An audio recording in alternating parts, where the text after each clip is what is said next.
আলহামদুলিল্লাহ আজকে ঘুরতে গিয়েছিলাম শহীদ মতিউর রহমান পার্কে। তো মূলত প্রথমত আমি পার্কের ভিতরকার যে দৃশ্যটা, এই দৃশ্যটা হালকাভাবে ফুটিয়ে তুলবো, সেই সাথে যে রোডটা রয়েছে, রোডের আশেপাশের যে অবস্থা এবং কেমন চলতেছে এখানটার, এবং মানুষ, বিশেষ করে ঢাকার মধ্যেকার মানুষ এত জাম জট, এত কোলাহল শেষে এই পার্কে আসেন এবং ঘুরেন। বিশেষ করে এটা তো গুলিস্তানের পাশেরই একটা পার্ক, অপোজিটে বঙ্গভবন এই পার্কের। তো বুঝতেই পারতেছেন যে আসলে কতটা কোলাহলপূর্ণ এই পার্ক। এখানে বাচ্চাদের রাইডের জন্য বিভিন্ন প্রকারের রাইড রয়েছে এবং একই সাথে পয়েন্টে পয়েন্টে বিভিন্ন রকমের খেলনা রয়েছে, বাচ্চারা অনায়াসে খেলতে পারে সেগুলো। আর মজার দৃশ্য হলো প্রত্যেকটা পয়েন্টে পয়েন্টে পুতুল রয়েছে বা মূর্তি রয়েছে বা কিছু ভাস্কর্য রয়েছে বিভিন্ন প্রাণীর, যা দেখে আসলে মন জোড়ানোর মতো। এবং আরেকটা বিষয় হলো, আমি লক্ষ্য করলাম গুলিস্তানে যখন উচ্ছেদ অভিযান চলছিল, তো সেই মুহূর্তে এখানে বিভিন্ন প্রকার টলি ভ্যান ট্যান দিয়ে একেবারে বোঝাই করে রাখা হয়েছে এই পার্কের মধ্যেই। যদিও একটা দিকে একটু সুবিধা হয়েছে যে এই ভ্যান চালক যারা আছেন তাদের একটু সুবিধা হয়েছে, একটা আশ্রয় পেয়েছে, বাট এখানে কিন্তু পার্কের সৌন্দর্য একটু নষ্ট হয়েছে। আরেকটা বিষয় হলো ধর্মীয় দিককার যারা শহরের মধ্যে আছেন, ধর্মীয় মান্য করার যে বিষয়টা রয়েছে, মানে পরিবার পরিজন নিয়ে কিন্তু এত যান জট এর মধ্যে কিন্তু আসলে বের হওয়া যায় না এই জ্যামের মধ্যে। তো তারা কিন্তু এই পার্কে আসেন, মতো আমি নিজেও দেখেছি অনেক ভাইকে, তারা পরিবার পরিজন নিয়ে আসছেন, খুবই ধার্মিক, অর্থাৎ পর্দা সহকারেই রয়েছেন তারা। একই সাথে পার্কের একটা বিষয় যেটা দেখলাম সেটা হলো খাবারের মূল্যমানটা একেবারেই বেশি, যে খাবারটাই মানে যেটা ধরা হোক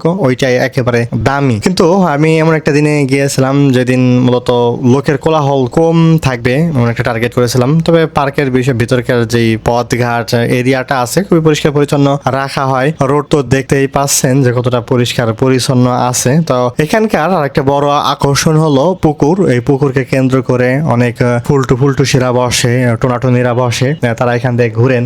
আবার সিট আছে, মানে বেঞ্চ আছে, সেই বেঞ্চের উপরে বসেন। বড় আকর্ষণের আরেকটা বিষয় হলো বাচ্চাদের যেই গেমগুলো, নৌকা হোক বা ছোট ছোট খেলনাগুলো হোক, এইগুলোর কারণে কিন্তু বাচ্চারা একটু বেশি আসে খেলেন। ইভেন আমার ছোটবেলার কথাও মনে পড়ে যে আমি ছোটবেলায় নাগর জাতে চড়তে পারতাম না, খুব ভয় লাগতো এবং কান্নাও করে দিছি, অনেকবার চড়ছি কান্নাও করে দিছি, এমনটা হয়েছে। তবে যা বলছিলাম, ফুলটুসির পাশাপাশি এখানে পরিবার নিয়ে অনেকেই দেখছি, আবার ফ্রেন্ড সার্কেল যারা আছেন, ফ্রেন্ড সার্কেল একসাথে পার্কে আসছে ঘুরতে। বসার জায়গার দিক থেকে পার্কের বসার জায়গাগুলো বেশ ভালোই, কারণ এখানে সিমেন্টের অনেক জায়গায় গোল গোল টেবিল আকারে বসার টুল বানিয়ে দেওয়া হয়েছে, আবার কিছু কিছু জায়গায় বেঞ্চ বানিয়ে দেওয়া হয়েছে। আর পুকুরকে ঘিরে তো আছেই বসার অনেক পয়েন্ট। তবে মশার যে প্রকোপের বিষয়টা বলা প্রয়োজন, পার্কে কিন্তু তেমন মশা অন্তত আমার চোখের সামনে পড়ে নাই। দিনের যে কোনো সময় এই শহীদ মতিউর রহমান পার্কে ছায়া পাওয়া যায়, কেননা আমি সেই সকালের দিকটাই গেছিলাম এবং আসছি বিকালের দিকটাই, সারাদিনই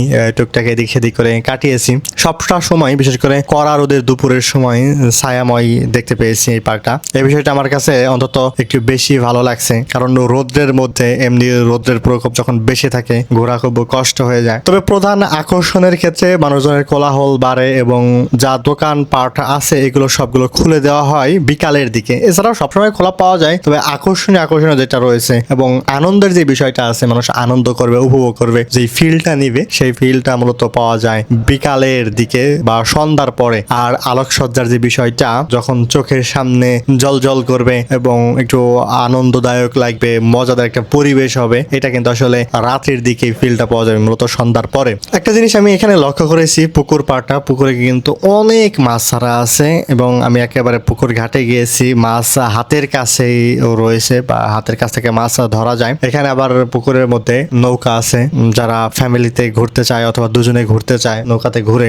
তবে বাচ্চাদের নিয়ে একটা ভয়, কারণ পানিতে পড়ে গেলে একটা দুর্ঘটনা ঘটতে পারে, বাচ্চারা সাঁতার জানে না। এজন্য উপরে, অর্থাৎ পুকুরের বাইরে উপরে পানি দিয়ে একটা গেমিং সিস্টেম তৈরি করে দেওয়া হয়েছে। ওইখানে বোট রাইড আছে, ওইখানে বাচ্চারা রাইড করতে পারে। একই সাথে টোটাল পার্কের যেটা মন্তব্য করবা, একটু পরিষ্কার পরিচ্ছন্ন হলে ভালো হতো। তবে এক কথায় বলতে গেলে এমন গুলিস্তানের পাশে একটা পার্ক খুবই খুবই খুবই ভালো, ঘোরার মতো, আনন্দ করার মতো, উপভোগ করার মতো।